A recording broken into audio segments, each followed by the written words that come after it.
Alcohol is just such an interesting thing because basically we are just hit over the head from an early age with a sense of what drinking means, a rite of passage into adulthood. Yeah. You know, a way freedom, of, sex, exactly, fun, everything, parties, exactly, connection, exactly, removing our inhibitions.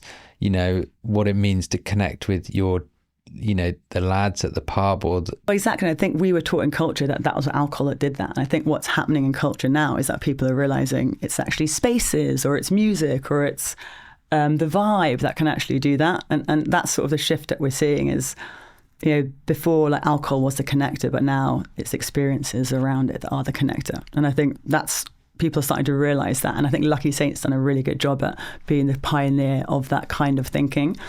I think what always surprises me is that, you know, people talk all the time about Gen Z, you know, these guys, they're not drinking, et cetera, et cetera. And you know, that is obviously happening. But when we look at our data, for example, of who buys us, you know, like out and about, it's 30 to 40-year-olds. But in terms of direct consumer, it's like 70%, like 40 to 65.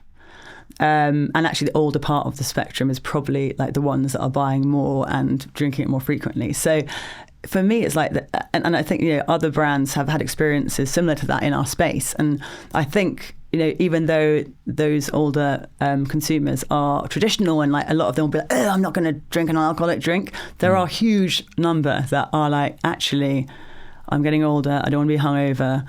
I just want to have a delicious drink with my friends, and the growth is actually coming from them, which I think always surprises people because obviously everyone thinks it's from younger people.